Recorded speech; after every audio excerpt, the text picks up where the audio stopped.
We are live. Welcome, everybody. It is Wednesday, January 21st, 2026, and we are here in Senate Economic Development, Housing and General Affairs in Vermont State House. And today is Wednesday, so we are focusing in our broad jurisdiction on economic development.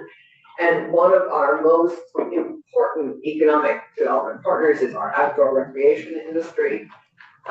And to kick off both the update on its impact on Vermont and what their priorities are for this session, we are turning to its executive director, Kelly. So take it away, Kelly. It's good to have you. Thank you. And bring patience to that'd be great. Good morning. Thank you for having me here.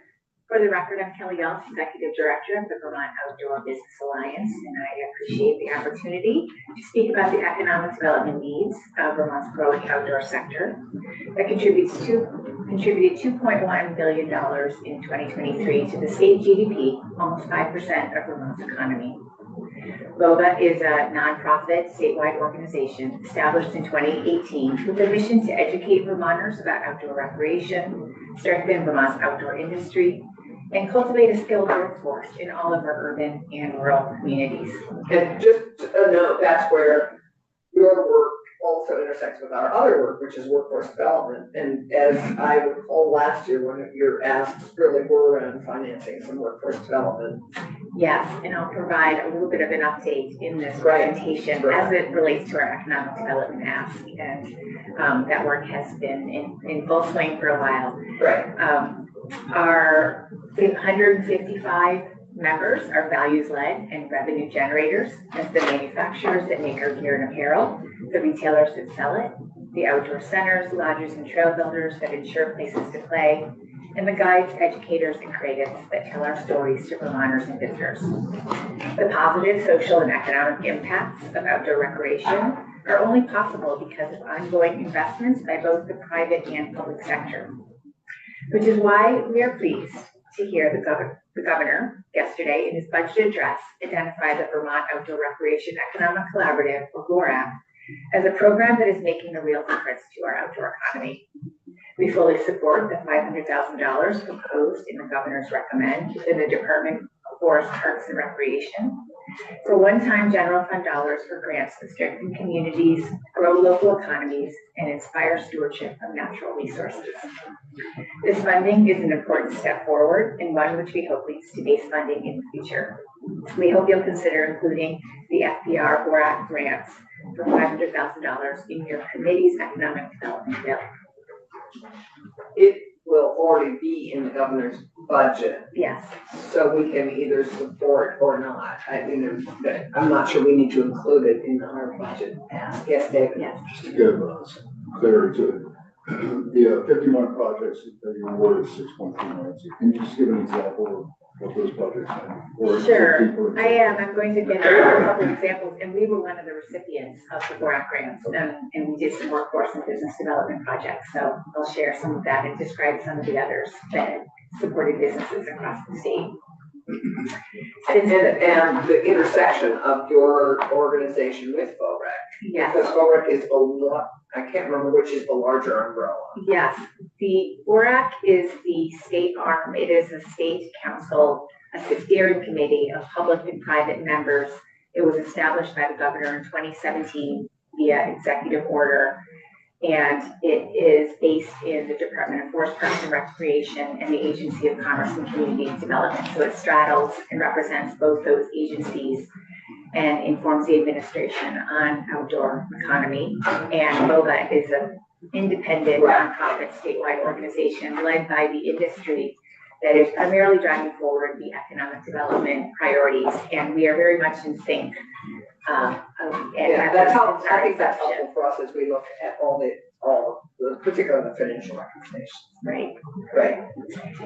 And so we can share some of our firsthand experience in witnessing the impact of the VORAC grant program. Since the first round in 2019, there has been a really strong return on investment from the $11.2 million in 84 grants that have been awarded to businesses, organizations, and municipalities across all the counties. The success that we've seen in those projects bolstering local economies and expanding participation has also increased demand for the program, which was evident in the last grant round in 2024, where 51 projects were awarded $6.3 million out of 127 applications with requests totaling $21 million. We can speak to the grant program firsthand as a recipient of $150,000 that supported workforce and business development in 3 regions: the Montpelier-Randolph region, the St. Johnsbury-Lindenville region, and the Rutland-Killington region. In 2024, we used VORAC funds to develop a series of professional development trainings and credentials in the technical applications of trail building and bicycle mechanics.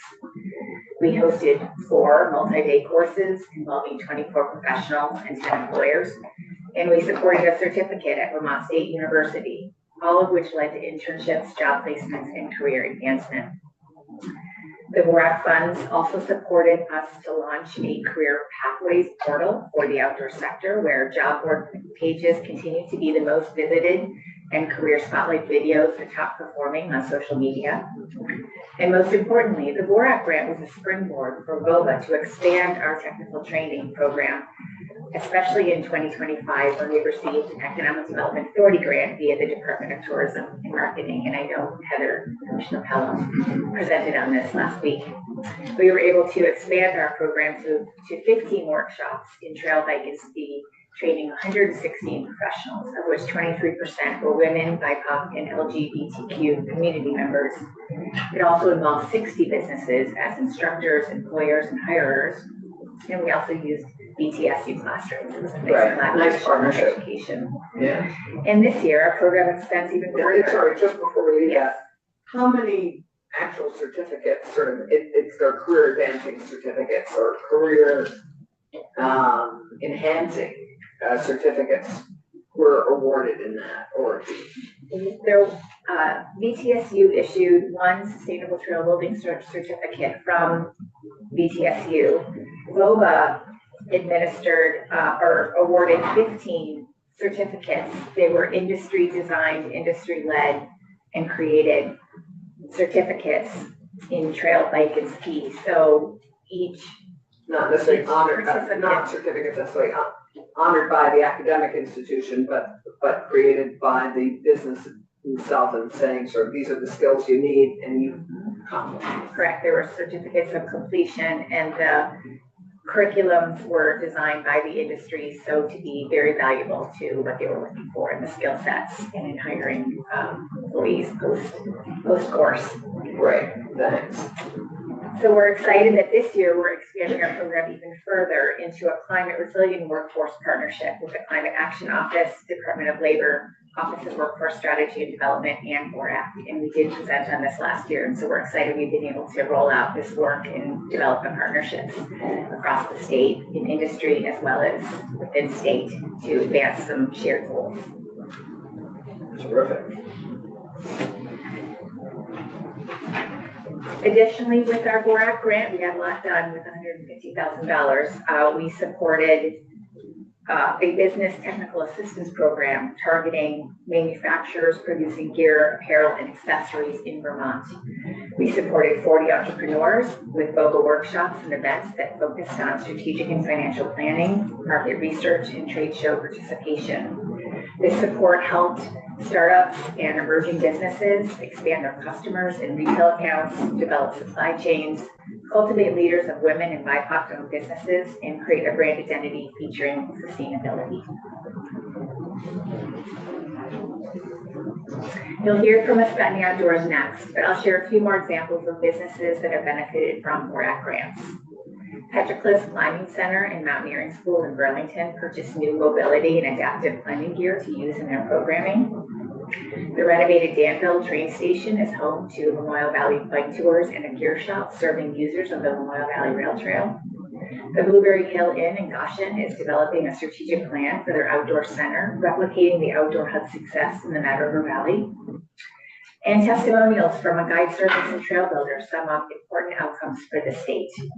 The first one, the VORAC grant for new trails, was a factor in us choosing it as a place to live when finally making the move to Vermont.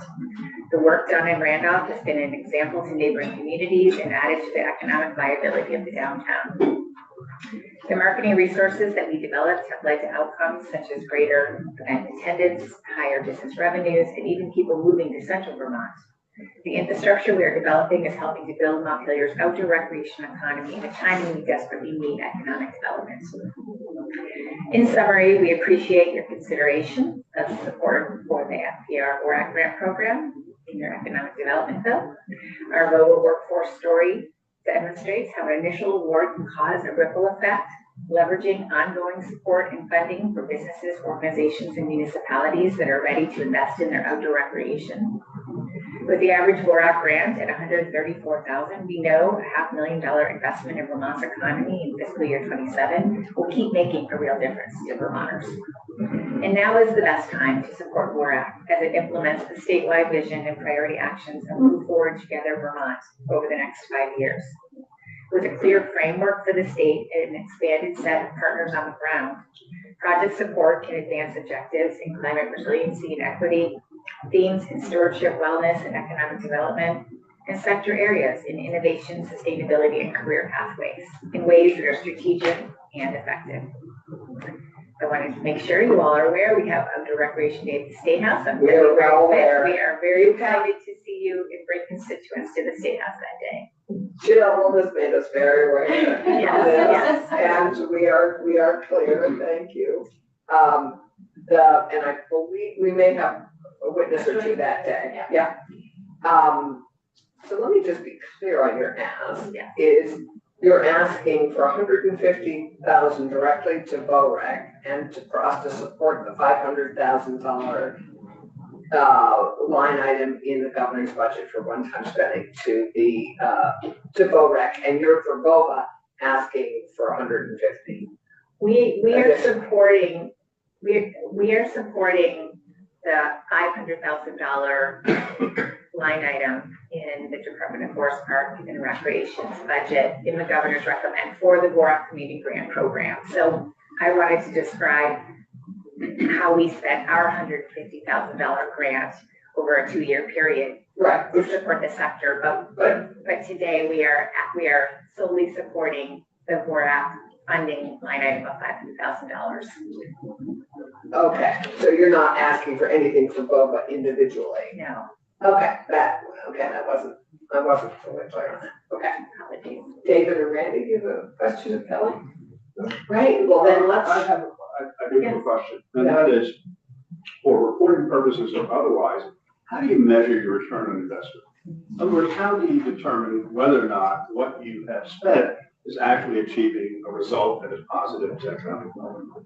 It's a great question, and we've been putting together metrics at the beginning and the end of the project to understand how we can track the success and the outcomes.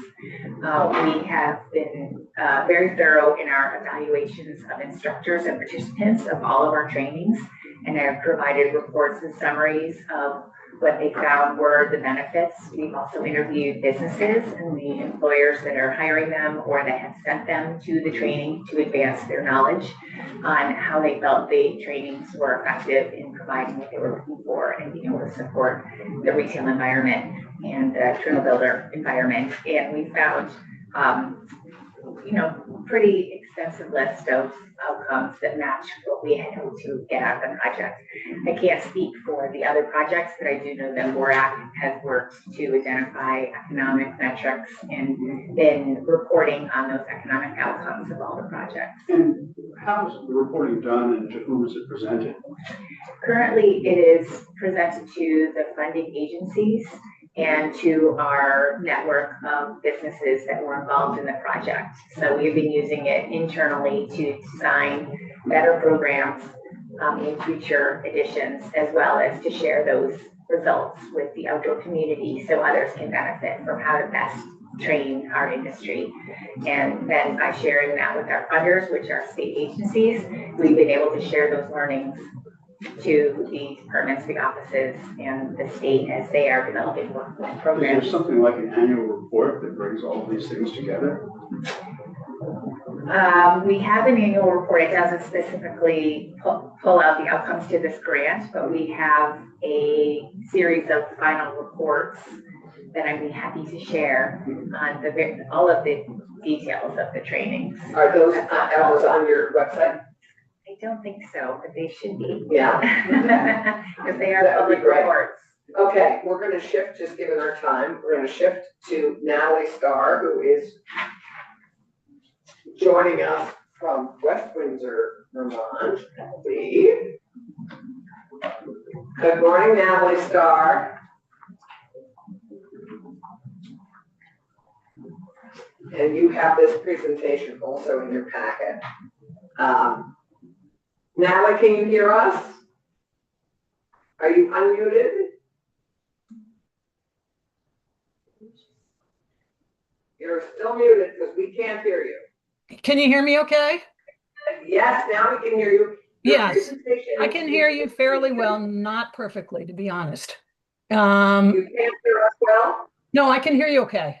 Okay, not perfect. Might be on my end.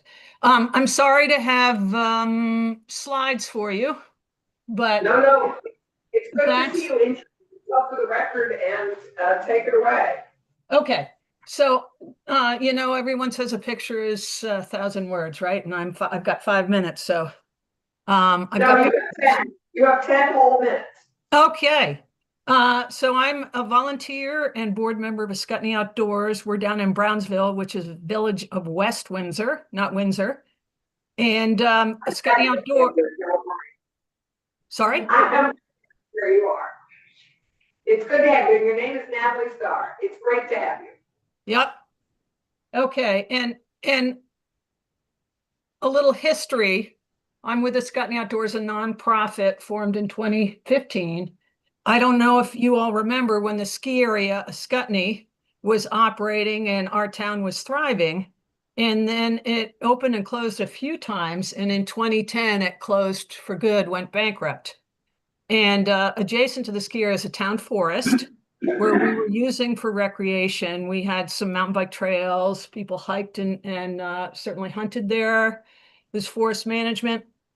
But with the ski area gone, that was where the thriving outdoor recreation occurred, both as a kind of community center and bringing dollars in. So we had more businesses in town, we had more people in town.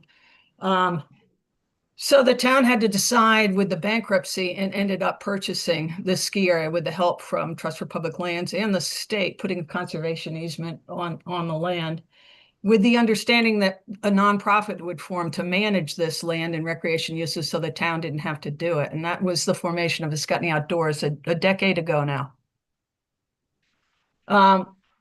Ski area closed, bankruptcy, and here's a picture of the base lodge also burned down. And it was an eyesore. The adjacent resort, which has condos and timeshares, they faced financial challenges. There wasn't a ski area there anymore to enjoy. Property values in town fell. The general store closed for good, went bankrupt, and the economic and social vitality of the community was threatened. It was a tough time. What happened with the purchase and the development of Ascutney Outdoors was the ski area lodge had to be demoed, so that was an additional cost. We had to raise money for it. We built a new lodge to scale, much smaller, to scale for our community and a smaller ski area. The lifts had been removed and sold, but we put surface lifts in, just a used T-bar, which we purchased up from Canada and put it in, a tubing lift, and a gas-powered rope tow, which was a little archaic. This was all great news. The community and businesses, contractors got involved in doing a lot of the work. So there was certainly fundraising to build that lodge and get those lifts in, but there was a lot of people power with people volunteering their time and their skill set to get the building built, to paint things, all sorts of stuff. New York Times picked it up. That's the article to the left.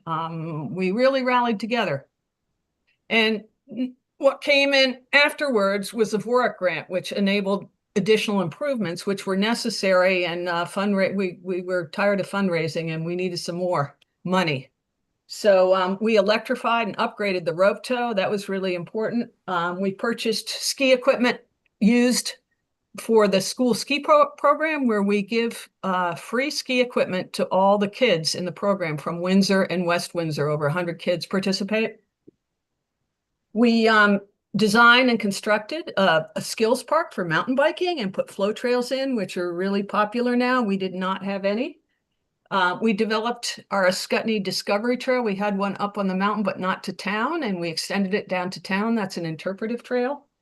And we developed a map you can see here and a marketing brochure, because we didn't really have one. We had one actually that I threw together years ago. We didn't have a professional helping us at all. So I know everyone's interested in what were the benefits of that. Well, overall, our general store and cafe is now a really active part of our community. The general store reopened with people in town actually kicking in money to purchase it, and then renting it to a young couple who then bought it back and expanded it. And the visitors up on the mountain really add revenue to the store and make it possible, because it could not survive on the community alone. And the general store cafe caters our events up at the mountain. We don't have any kitchen or any food service up there. So when we have a bigger event, the general store staff comes up and often caters it. The VORC grant projects, they added to our infrastructure. They benefited children, teens, and families in particular, but everyone, attracted more people to the mountain. We now have an annual high school mountain bike race every year. We have, for 2 years now, we've had the Vermont Youth Cycle Summer Race Series. And the Flow Trail and the Skills Park really appeal to the younger generation, kind of modernized our mountain biking infrastructure. That was important, but we didn't have any way to pay for it. So the VORAC grant paid for that. The rope tow upgrade is much easier for volunteers to operate the rope tow. We also don't have, it's electric, so we don't have the smelly gas loud engines. It's easier for the users to use too. And the local ski and bike shops really appreciate more business from having all these things at Ascutney Outdoors. So finally, the trail to town that I spoke of, this is an interpretive trail. This extension connects the town, the village of Brownsville, up to the outdoor center. And the kids constantly, we kind of have a bit of a mountain curriculum. The kids constantly come up during the school year, but also there's now a summer camp, the Brownsville base camp, based down at the school. And the kids come up most days from the camp, either on foot or on bicycle, on this trail to town. And it's an interpretive trail along the way. Also, the resort is up and comes through. People staying at the resort come through this trail to town along the Discovery Trail to get to the store. So finally, just overall, some of the things from our revitalization of the mountain and the ski area, which the VORAC grant helped to enhance, is really that our town no longer faces the possibility of another bankruptcy at the ski area if someone did continue to operate it as a ski area. Our town actually gained residents since the 2020 census. I think our increase was about 23% since 2010. That was significant for a town that was really not doing so well. Our general store, as I said, went bankrupt to a cafe, and it really attracts a lot of mountain visitors, as well as kind of is a great community meeting place. Our town forest is forever conserved with the conservation easement and the help from TPL state.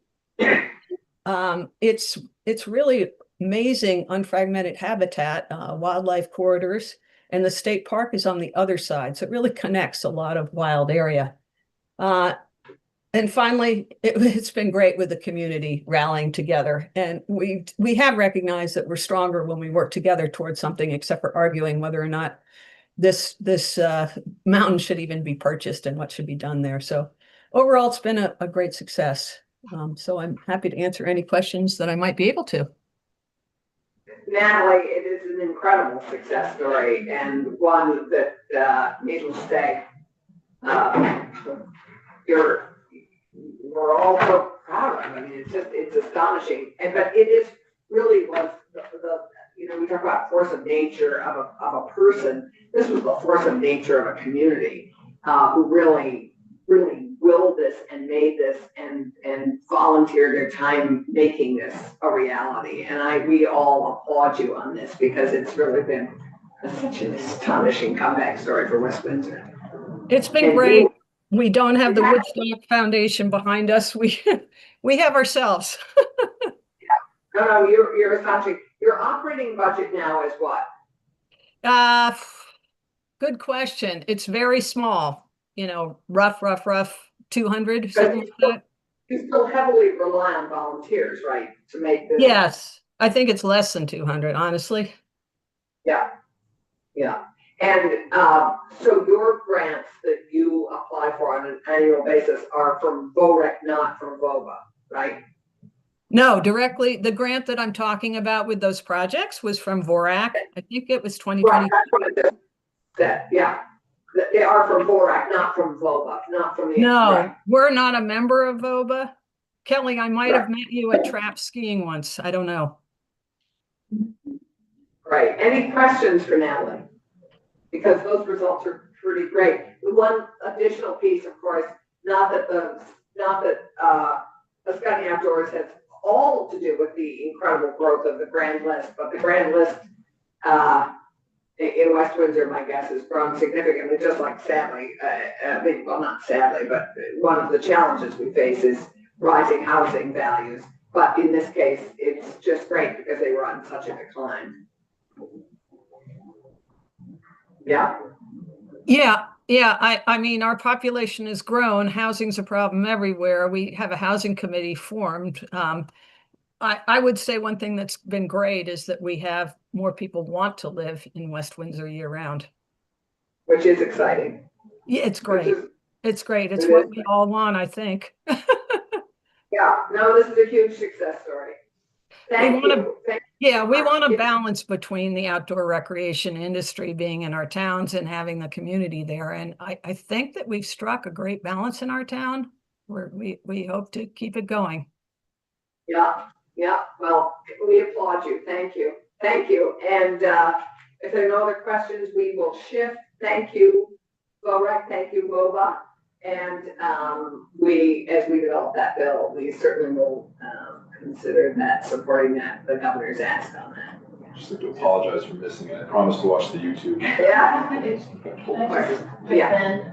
We were planning on advocating for the VOREC funding before we learned that the governor put it into. Just identify yourself. Just Hopkaren, representing VOBA and Vermont Trails Green Base Council. Great, thank you. Terrific, thank you very much. Natalie, great to see you. Nice to see you. Enjoy the day.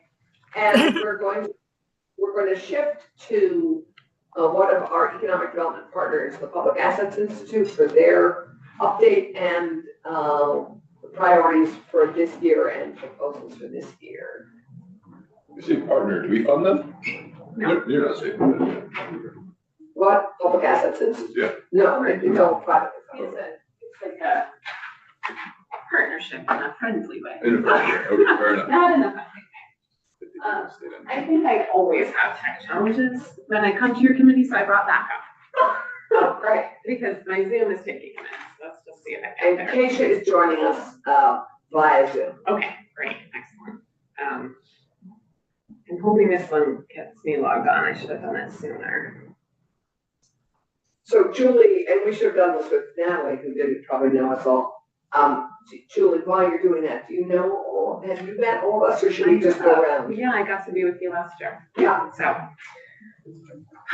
bear with me one moment, because I should wait till this goes on, right? So this is just for my slides, the Zoom, so I could. We have your slides You have my here, slides. I think. So maybe I don't. Okay, oh wait, I'm in. Okay, good. Thank you, Kiara. This is great. The State of Working Vermont is the one you see in blue. Tom, thanks for your email with Nutter. Let's chat. I got hijacked a little bit at the end of the evening, so I didn't get it. I had read it, but didn't have a chance to respond. All right, I'm connecting. It's like the substitute teacher in front of the class with the VHS tapes. You all remember this.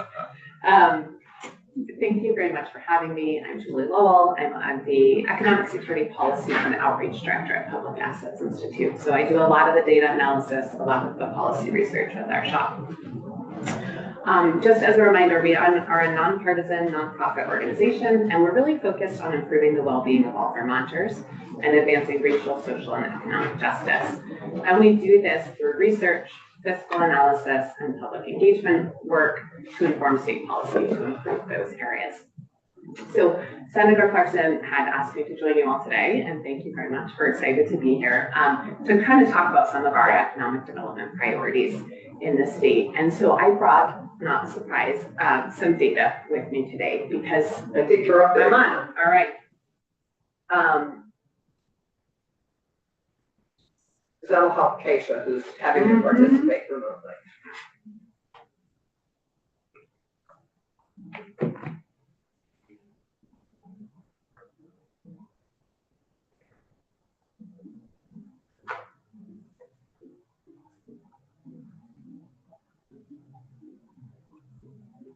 Oh my gosh.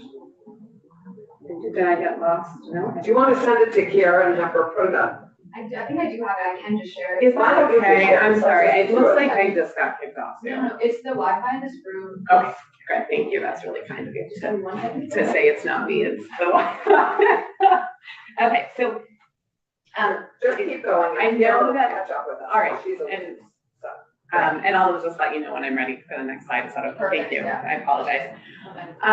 Okay, so every year we do a big annual State of Working Vermont report. I shared some of those indicators with you this year. So I'm going to share not the whole report today. I'm going to share some of the highlights from this year to start, and then move into some opportunities and some of the policy areas that we think are most important for Vermonters.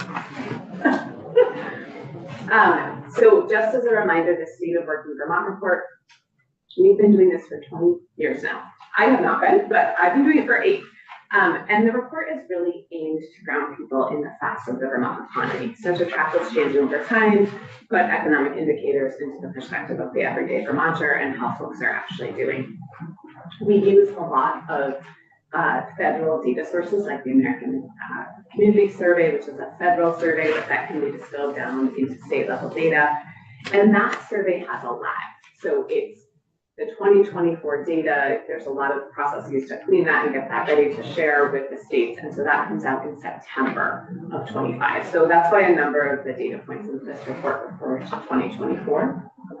We supplement this with additional labor force data that is collected through the Bureau of Labor Statistics in collaboration with the Department of Labor in Vermont. And those are monthly labor force numbers. So you'll see some of those. And then as well as state and federal administrative data to kind of get a sense of how Vermonters are doing. I want to name one thing because data has kind of been a huge conversation in the last year.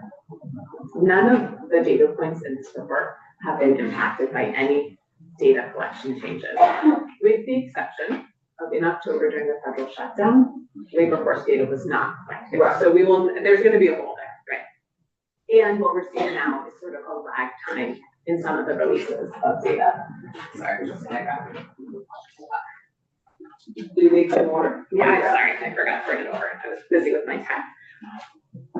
So the report is sort of means you can grab a page and just pull it and look at an indicator, or that you can look at the full report and sort of get an overall picture of the economy of Vermont and what that means for people. And the message is fairly unchanged. I don't think I'm going to say anything today that's going to shock you, but I hopefully give you some new grounding in what's happening for Vermonters. So Vermonters are continuing to struggle to meet their basic needs.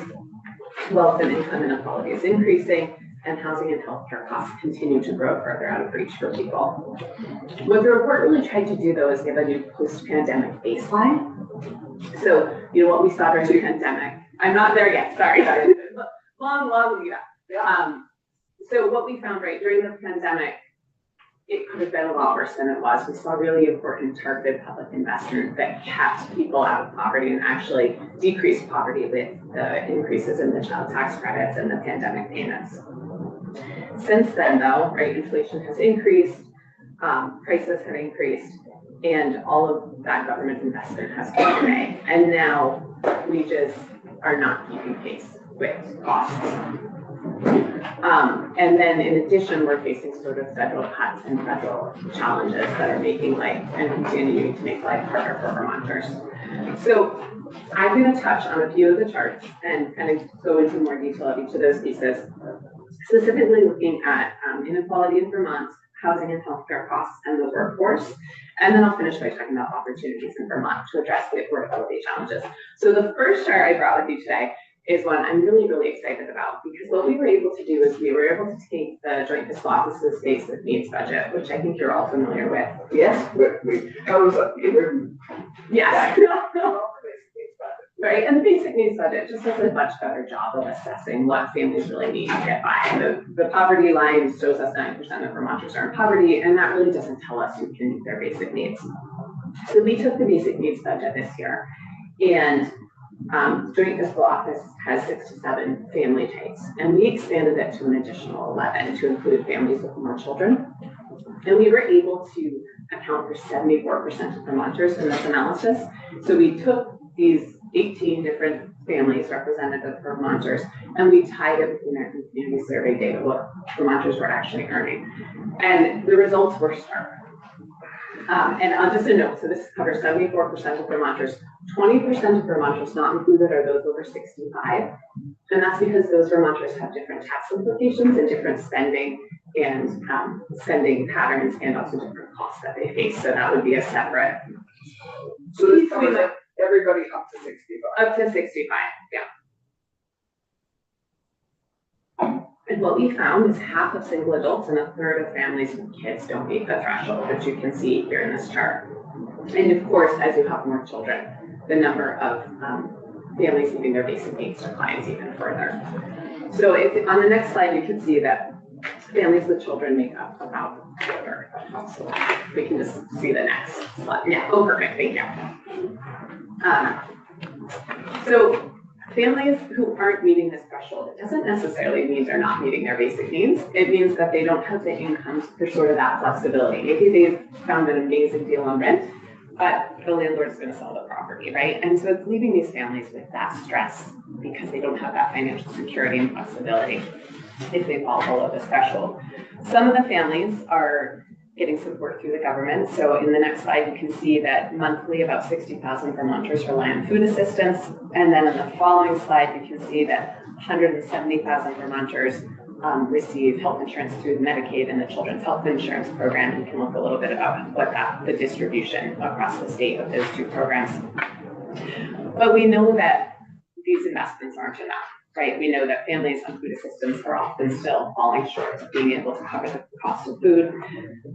We also know that some of these programs aren't entitlements. So if you look at the next slide, you can see that in terms of housing assistance, 3,500 people were homeless in the state in the point in time count in 2025. That's triple what it was in 2019, and there's a growing number of folks unsheltered. So these challenges are going to get worse for families. What we've seen is a lot of uncertainty federally, which you all know. The homelessness assistance program funds at the federal level kind of are continually in flux in terms of how local providers, their flexibility in using those in ways that they know will help the population and the community in Vermont who need housing. We saw 131 housing choice vouchers cut in the state last year, and that sort of has a compounding effect because once you can't house those 131 families, but once you don't have those vouchers, then the feds don't count those vouchers in your allotment of dollars. We're trying, as you know, to rectify that in the budget adjustment. Yes. So we are hoping to do with this $5 billion infusion and sort of rectify that sort of insidious funnel down to fewer and fewer vouchers every year. I'm really excited to hear that and know that we're worried, obviously, that this is just the start of the trend, right? Federally, that this might get worse with federal funds.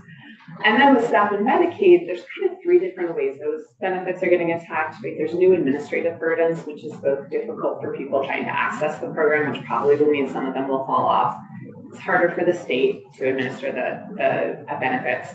We're cutting immigrants from the programs, including people legally here, like asylum seekers and refugees, and we're decreasing benefit levels. So the basic needs story is grim right now. People are struggling to meet their basic needs.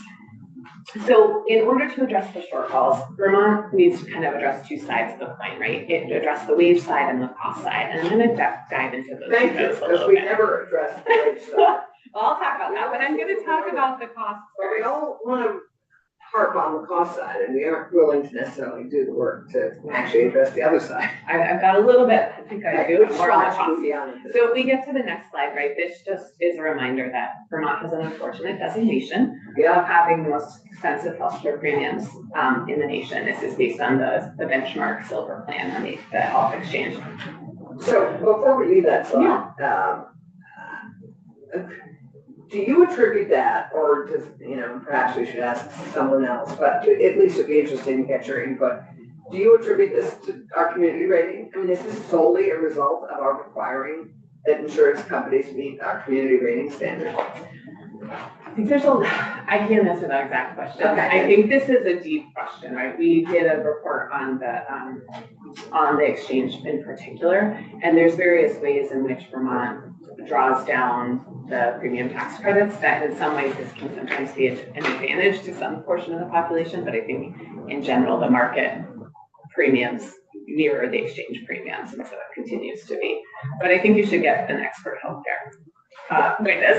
No, I mean, because I think we all have to, Yeah. Okay, great, so next It's slide. particularly curious, though, looking at this slide, that whereas we have the highest cost of the nation, our next door neighbor, New Hampshire, has the lowest cost of the nation. Do you have any idea why that's the case? I don't. I mean, I think Okay. healthcare premiums are fascinating, right? That we have our separate markets and separate insurance That's why pools. insurance in New Hampshire would be done with it. Right. And so I think there's a smaller market here with, lower competition, but I think having some more in-depth testing on this is really important. I think that's certainly worth looking at. Yeah, or certainly getting Jenny, the committee to focus on. Yeah. So next slide is homes. I'm gonna stay on this for one. Yeah. So, I think this is a problem no matter who you talk to, right? We talk about it at work all the time, it's a problem for self-employed folks, employers, the hospital community, right? It continues to be a problem. But one of those folks, the people who are sort of standing out right now are the 30,000 people who access care on the health exchange. They are supported with $350 million in federal premium tax credits last year. And we stand to lose $65 million of those credits this year because of the expiration of the enhanced premium tax credits. So the premium tax credits will still be there, but there is an enhancement that's going to mean that people will get less support to pay for their healthcare premiums, and middle income Vermonters will no longer qualify for the program altogether. Right. So what that means is an individual earning $63,000 a year no longer qualifies for support, and they would face a benchmark premium of $15,000 a year, so about a quarter of their income. So this is kind of the group that is going to be, and already is being squeezed, right? January 15th was the last sign up date for the exchange. So I'm going to do a little bit more with housing prices. I remember talking with you all about this last year. You really wanted to dive into this. And so we looked more in depth. We did a number of charts on this in the report this year. And we looked at, which chart should we show? Oh, yes, the next housing chart. Yeah, there we go. I can see it here. We looked at homeownership and rental costs from a distribution perspective. And I think this chart is really telling, because what you can see is home values, or what I can summarize for you, you can really see the shift of the increase in the value of homes. Homes valued at $300,000 or more doubled in 5 years from 2019 to 2024. So the median value was $353,000, and that was an increase of $120,000. So over a 5-year period, the value of people's homes rose by the median price home rose by $120,000. Compare that to the 5 years previous, and the home's values only rose $18,000. So it's quite striking, right?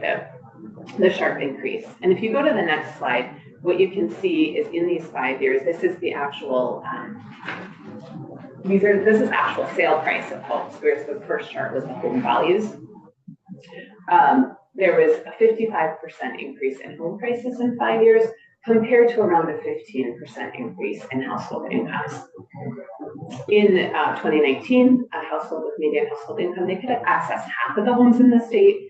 In 2024, they could access a third of the homes in the state. So it really just Very puts it into interesting, perspective how out of skew and whack the housing market has become for so many. So home prices have just risen at a rate that Vermonters, even with increased income, can't afford. Cannot keep up with, yeah. If you look at the next chart, you can see rental units, kind of a similar story, right? Everything keeps getting more expensive, which you would expect over time. Or maybe not at this rate. Maybe not at this rate. So 3/4 of rental units cost over $1,000 a month in 2024. That was 3/4 of the units, but in 2019, it was under half of the units were under $1,000 or over $1,000. What this means in practice, if you look at the next slide, is 2 full-time workers who are earning minimum wage at full-time. Their wages fall $25,000 short of the fair market rent. And so that fair market rent is the rent that you would need to access 40% of the house of the rental market. So these are just their wages. This isn't even 30% of their wages. So these families are scrambling and trying to figure out how to make this work. So repeat that one again. Yeah. So, because it isn't actually written out here, it's just in the graph, so you have to know that this is 25%. Yes, and in the report, there's So just repeat that Yeah. statistic for us. So 2 full-time workers working at earning minimum wage, they fall $25,000 short a year of the fair market rent. And I think this is assuming a 2-bedroom apartment. This is. Yeah, 2-bedroom apartment. So this is both because of those rising rents, but also if you look at the next slide, you can see that we're having our minimum wage is falling, and this is contributing to the problem. So there's a couple different things I want to point out in this next slide, if we can bring that up, is that Vermont's minimum wage is the only one in New England, aside from New Hampshire. New Hampshire is still tied to the federal minimum wage, which is $7.25. So only minimum wage in New England that's less than $15 an hour. And if you remember back in 2019 and 2020, and I have to admit, I did not fully remember, I was like, what happened before the pandemic? I don't know. We had a lot of minimum wage conversations in this building, and there was some who had the goal to get our minimum wage to $15 an hour in 2024, and some who had the goal of getting there by 2026. We are now in 2026, and unfortunately, we are not yet at $15 an hour. We're at 14.72, something like that. So that's one thing to point out. We have, which is still well below the livable wage, which is the frustration that some of us have, which is if you actually believe and support the JFO's work on the basic needs budget, one would then thoughtfully tend to embrace the recommendation that comes out of it, which is data-driven and science-driven of what a livable wage would be, which is the minimum amount you need to live on. And even that at 17, whatever it is now, an hour, which is what the basic needs budget predicted a year ago. Even that is below what is needed now for a family to, keep their 30% of, to keep within. With spending 30% for housing. Yeah, and so that's the other point with this chart, right? You can see the growing gap. The way that the Joint Fiscal Office releases the basic needs budget won't come out till next year. They do it every 2 years, and then we'll have the numbers for 26. So we did a projection here based on CBO projections of CPI. So this is kind of a rough estimate. Are these inflation adjusted? These are not inflation adjusted. This is the straight. When I look at that and I look at the chart that we looked at a little while ago, 3/4 of the rentals cost over $1,000 a month. In 2019, only half of them did. Those aren't inflation adjusted numbers either, are they? Can I see that one again? These are not inflation adjusted. No, you're right. The problem is, I think the charts are misleading if they're not inflation adjusted. In point of fact, there was a 22% increase of inflation in this period that's in this chart. Mm-hmm. And so 22% increase in what income? dollar value, the change in the value of the dollar between that period of time, at least what I'm looking at, prices increasing about 23% from 19 to 2004, and that is based on an average rate 4.16% I'm looking at. Inflation rate in 2024, 2.95%. And as I look at it, when you have numbers that you present showing a comparison of how costs have changed, if it's not an inflation adjusted cost, you have a misleading conclusion. Well, I think for these numbers in particular, like, we know that there's a number of folks who are living below the poverty line or who are the lowest income, that there's fewer units that they are able to access is one of the points of doing this. And I appreciate your point that the inflation adjustment is important, but I think people sort of can see like the distribution is starting to creep upward. For the other chart though, I believe, without inflation adjustment, comparing to the other states and the livable wage, you can still see kind of the growing gap. We certainly see what's happening compared to other states, but in terms of the actual number, as to what the meaning of that is, unless it's inflation adjusted, I don't think it's a valid statistic. But if you go to the previous slide, the point she's really making is that median home prices have not been keeping up with median household income. So if you inflation adjust these things, they're both going to be impacting you. You're going to see that widening gap. Yeah, exactly. I don't think that is material. I actually think they're both really important, right? Like, I think the general consumer sees $6 for a dozen eggs and thinks this is really difficult for me to pay and isn't doing that math. How did inflation change since 2019? But what they do know is how their wages have changed. What they do know is what's in their pocket. Yeah. So why don't you keep going, because we're sort of. Yes, okay, sorry. This is important for us to know. Okay, let me just really quickly do a quick grounding, and on the next slide, I'll have a couple more things I'll say on wages. Right. Just to ground you on kind of where we are in Vermont's workforce, right? We've generally recovered what we lost during the pandemic. Our labor force participation rates are pretty much back to where they were, and that's true across different age groups. And our levels of employment are roughly the same. This chart is actually from our monthly jobs report. We usually put out just kind of a one-page statistic, and what we found was that our employment actually hit our highest employment mark in January of 2025. You can see that sorted there. But then our employment actually fell month over month in 2025 till November. So we are keeping an eye on this. We don't have the summer data yet.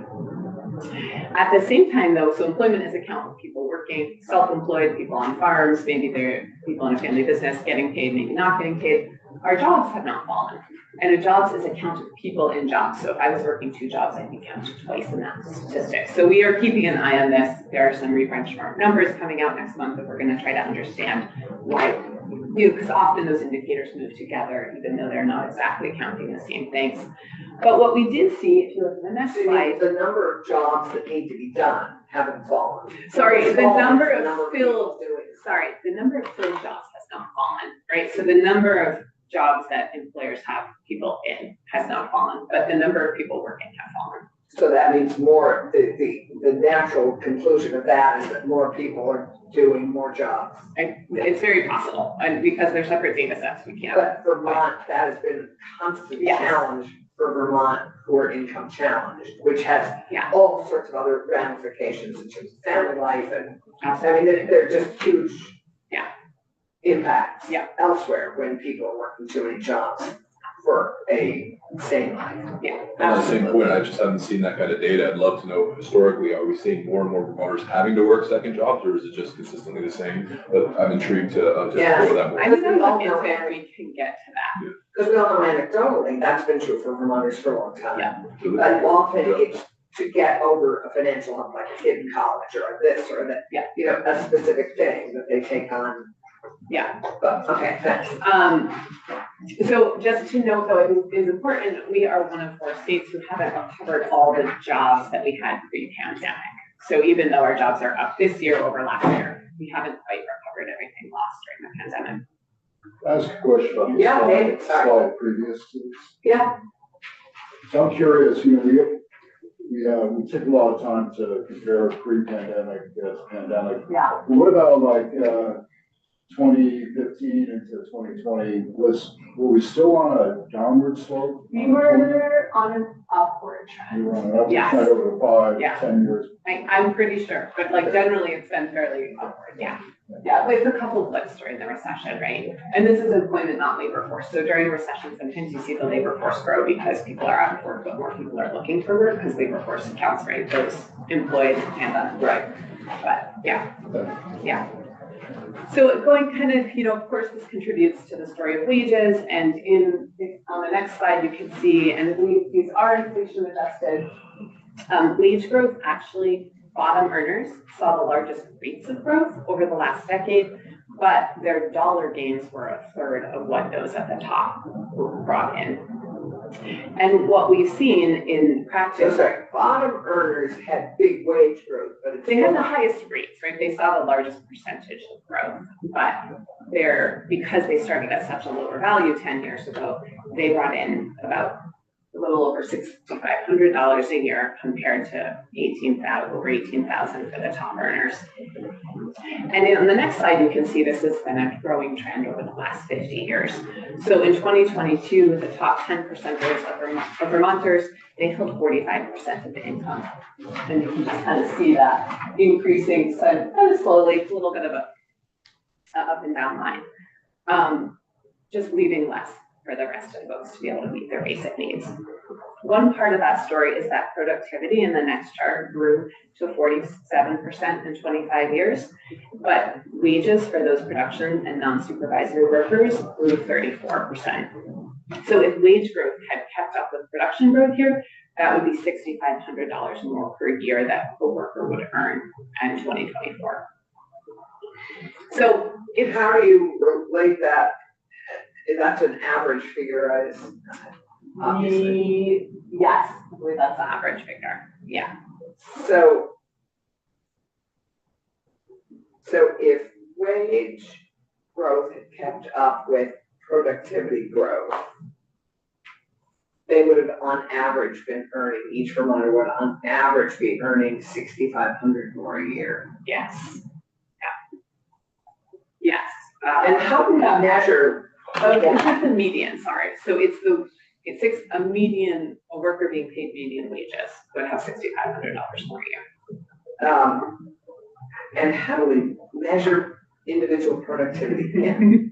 Because I think all of us as legislators think about that, our own productivity. Yeah. How do we measure individual productivity? Yes, Because it makes me worried this isn't 40% of our time that's productive, it's a growth of our productivity. It's 40. Yes, growth of productivity. So it's growth of wages for goods and products that are sold. Or not wages, but income, right, for goods and products. Right. Yeah. So can you explain how do you measure 47%?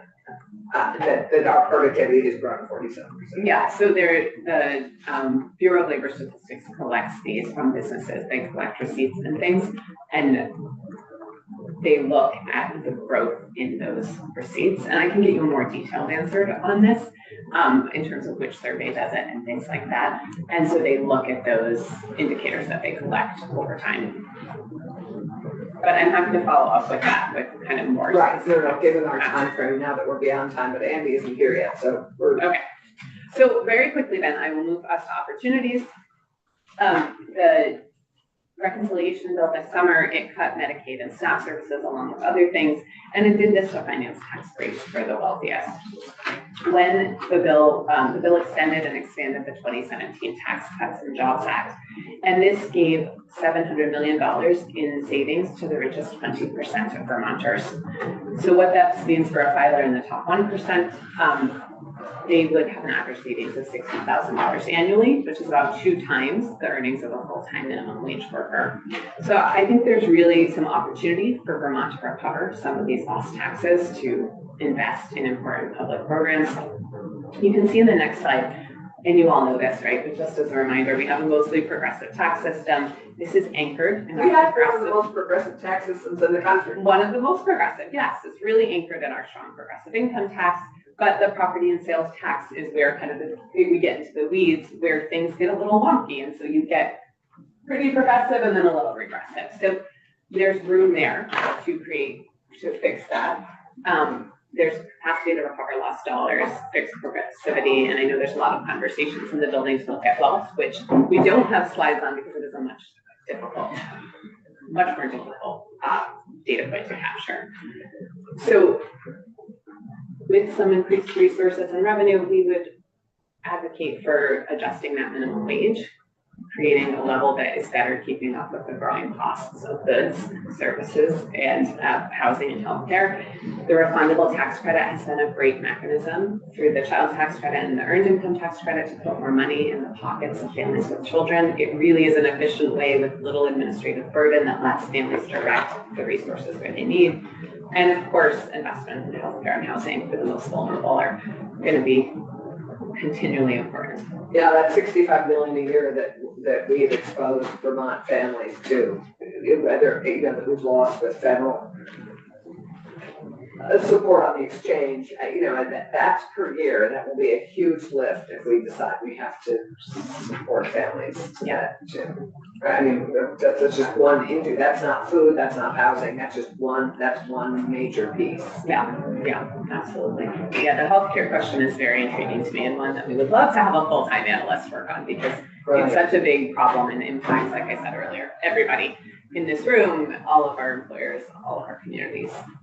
Continues to be a challenge. Right. So your takeaway for us for this year for us to focus on is there is money that has come back into Vermont in many ways. It's just not being re-engaged necessarily or recaptured in any way. That's right. Yeah. How can we recover some of that and do good work and address some of the federal harm that we know is already happening? And this discussion begins in some ways in the House, and they are in the process of, I believe, discussing.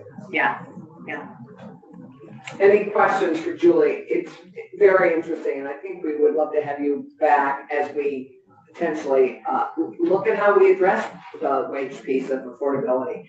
Everyone loves to talk about affordability, and my committee knows that I feel very strongly that we always talk about the cost piece of affordability. We seldom talk about the cost, the income. So there's wages, there's income, and there's cost. Yeah. And we have an ability to address the wage impact, and we keep sidestepping it and wanting to put it all on the cost, and it's not.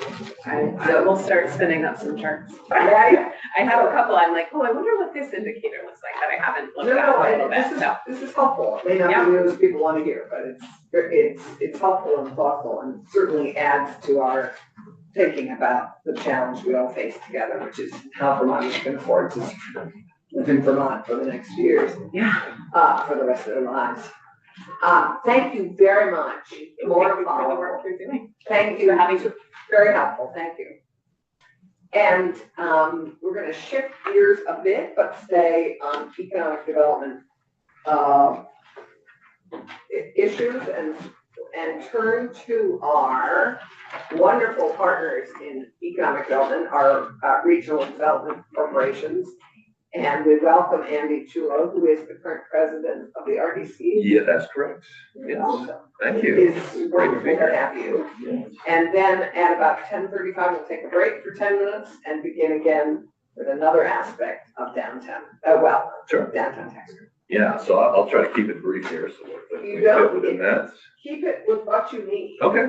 All right. Well, I have some handouts here because I see you all don't seem to have enough papers on your desk. So we'll share some more of that. Okay, yeah. but we have it posted for people. Okay. Well, thank you for sending it. Yeah.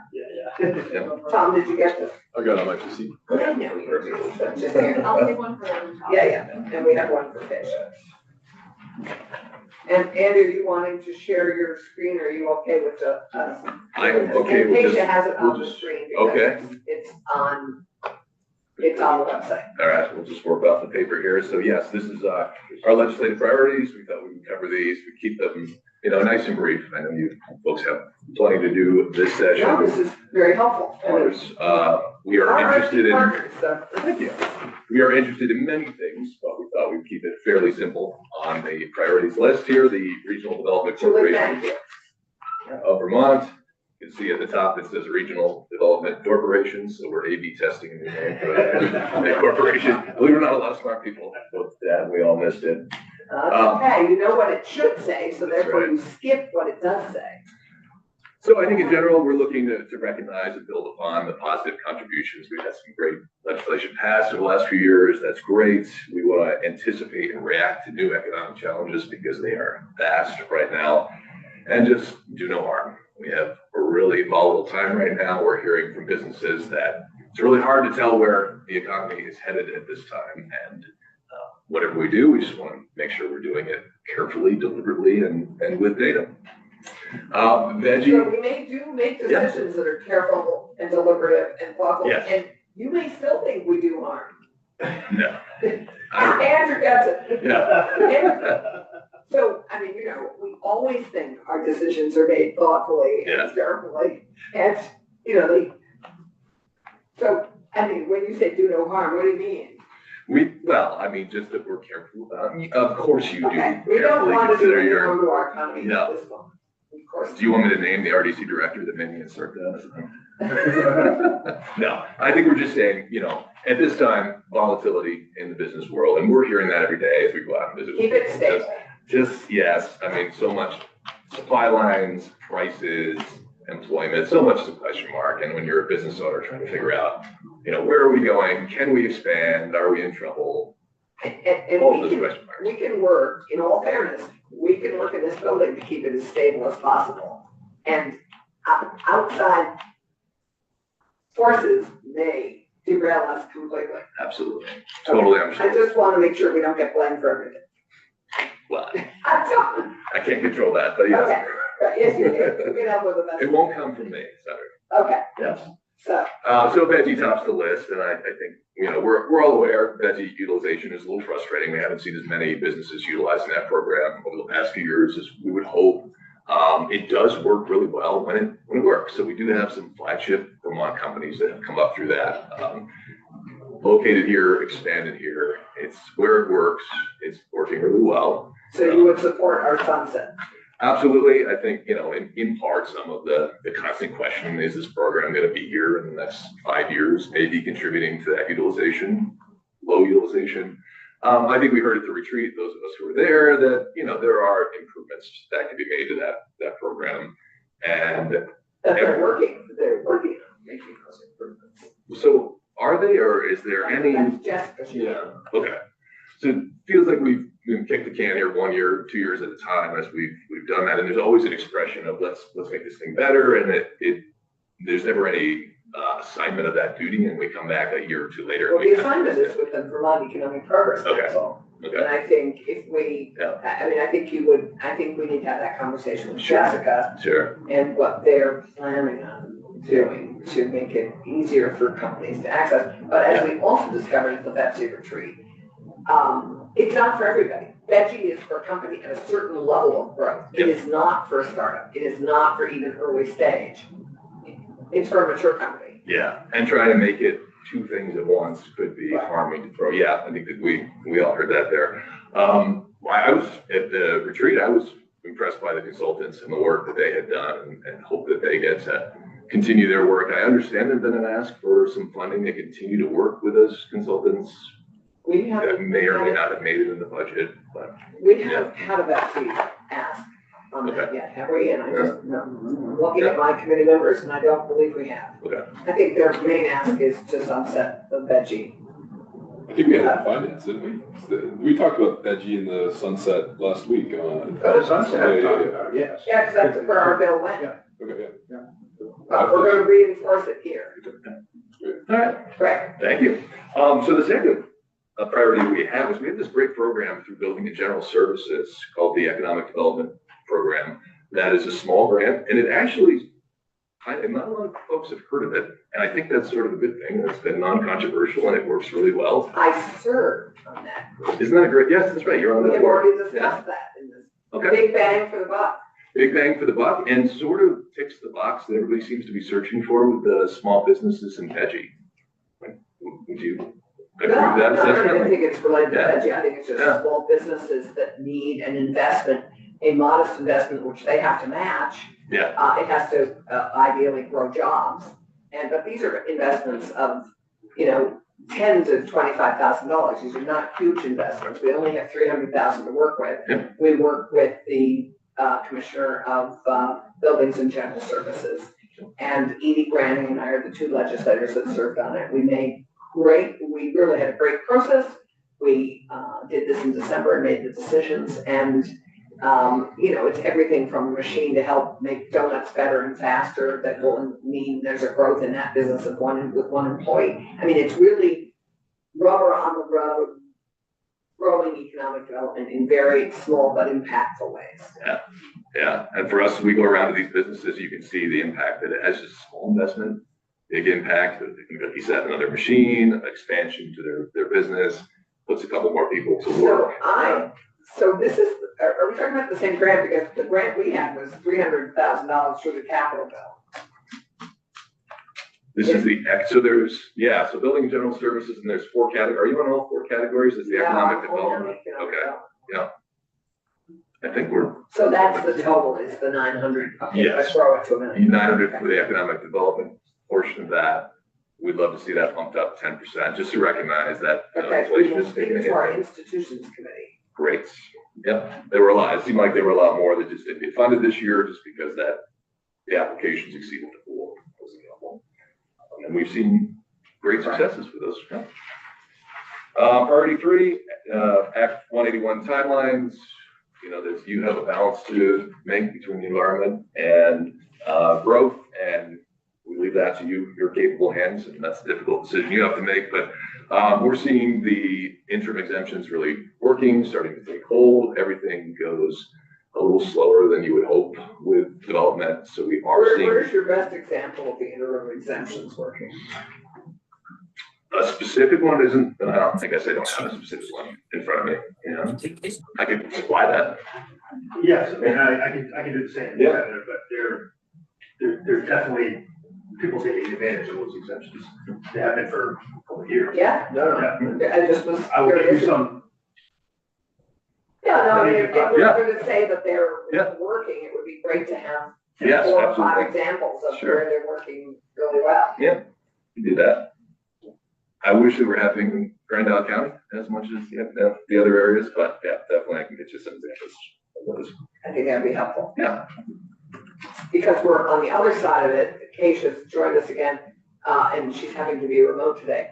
But on the other side of it, we're looking at what are the barriers to towns opting into being tier 1 towns. Yep. Which is, so if the exemptions are working well, how can we figure out how we can reduce those barriers so that more towns will say, yes, we want to be a tier 1 town. Yeah. There's a lot of moving parts there. We understand that. So we'd appreciate actually input from you Yeah. on that. Sure. What, the towns that you're in your jurisdiction, Yeah. what are those, barriers, and is it, how might we effectively address that this year? Sure. Because I think all of us were hoping more towns would opt in. Yep, absolutely. Okay? Yeah. So I thought I only had 15 minutes today, so I didn't go heavy on Oh, you examples told and that. documentation. So, okay. Well, We haven't gotten the questions yet, so. And so your 4th priority is? brownfields. And the second handout is the change in standards for lead, arsenic, and Oh, wait a minute, PFAS. sorry, I'm gonna be Yes. bad. Of course. Go back to, so your objective with the Act 181 is to extend interim exemptions by 1 year, so from 27 to 28. Isn't the governor asking for 3 years to 30? I said more. Has he? Why just 1 year? We picked it, we're open to 3 years as well. We understand this, there's a balance here that folks are making. We're trying not to weigh in on one side or the other, but just make the observation that we are seeing evidence that the interim exemptions are working, and it feels like a quick turnaround to change the rules now. Okay. And then your 4th priority? Brownfields, really would love to see state money in brownfields, so much more flexible than federal dollars. And the last handout is the new standards for testing for lead, arsenic, and PAHs. The standards got stricter last November for all three of these. So the last 2 pages is a visual of that. We don't have those, or at least I don't have those. Thomas. So I'm not disagreeing with this, but those standards are Vermont specific. What I said last year, and I'll say again, though I'm blue in the face, is I'd rather just standardize our requirements to be more consistent with our regional neighbors, to reconsider what we're requiring in brownfields, so that we don't have to pump $5 million into meeting standards that are exceeding that with our neighboring states. We just make it too darn hard to build in Vermont. And I think our standards, rather than throwing more money at meeting a standard that we applied that's out of step and far exceeding all of our neighbors, let's reconsider those standards. That's what I would say. So I'm not against what you said, but I just wish that it might also include the scope of reconsidering some of the standards that Vermont has enacted in the development environment. And that would get to the objective that our concern is that you will end up with areas and villages and downtowns that are dead spots, because they don't meet these standards. And if you don't have money to clean them up, you've got water, you've got wastewater, they're right on a great traffic. So we have data on how many towns, because of this standard, Tom, that are not able to be cleaned up? Under the new standards? Yeah. I don't know that we do, because I think this will be our first building season under these new ones. Those that have existing assessments, like I say, Springfield, that has a complete map of these are the contaminants at this level, I think you could probably say, here's the acreage that is being removed. I guess you wouldn't know the ones that have those, yeah. I'm sorry, we took testimony on this last year. Yeah, no, we did, but my concern and yeah, I mean, I would think actually we would then have more, well, right, exactly, we'd have more properties that need to be, yeah. I haven't had a chance to go through the governor's budget on the brownfields. What did you recommend? I have heard 0. That's what I've Yeah, that's heard what I've coming heard. down the pipeline, and I think 0 is unacceptable, given it's critically important. But if we lowered our standards, it would lower the amount it would take to meet those standards. If that is true, either way, we need that brownfield money, but the lowering the standards would take more time. And we could ask for it in the bill, but we could ask for a review of that, again. Well, there must have been some sort of review as to why we raised them in the first place. In fact, that is one of our jurisdictional challenges, I know because that. that's not in this committee, but we can But there should certainly be ask. testimony, there should be some result from the committee of jurisdiction. And what I hear is that we have standards much higher than our neighbors. You want to go to New Hampshire compared to what they have there in New York. So this imaginary geopolitical boundary, we got to do a lot more with dirty dirt. It's just dirt. So I'm just saying, So let's get creating matching, yeah. the costs. And with we our worked on this effectively last year. Let's get Matt Chapman back in and understand more fully what we're up against. But to have zeroed out brownfields is just unacceptable. If you want to build housing and children become development, to have zeroed out is really heartbreaking. Yeah, even at the current standards, if we're using the money, particularly in the Northeast Kingdom and Springfield region. Oh, yeah. On Rutland, I mean, it's like, Rutland as well. yeah, we need to do that. Any before we area can do that's anything industrial else. fast, Yeah, exactly. So, critically important, but Madam Chair? yes, Keisha. Sorry, I Hi, didn't I'm see your- so sorry. You may, well, I didn't try to raise my hand because Yeah, I'm just taking a jump in. moment while the kids are not screaming. You might hear Peppa Pig in the background. But I wanted to go back, if we can, to the interim exemptions. I'm glad they are working for folks. Those were hard fought, hard won. I didn't hear any reference to like the backlog of projects or why 1 year. I mean, it would help us when we look at what to do to have more specifics. And I would hope the RDCs could give us those specifics. Yes. I think that would be helpful, and I don't know if you were on when I asked them, when they said that interim exemptions were working well, I asked them for a couple examples of them working well. Right. So that we have those because we now know. Right. But, you know, if we're going to get an extension, we shouldn't do it on vibes. You know, it should be like what what is actually in the pipeline? Where are people feeling afraid to put something in the pipeline and spend money to get something ready? I mean, it speaks to why you need 3 years. 1 year is just not really a useful proposal, I would think. So getting more data from the RDCs would be helpful. Yeah, very, very helpful. And I also asked for the data on what are they hearing in their towns about the impediments to opting in on tier one.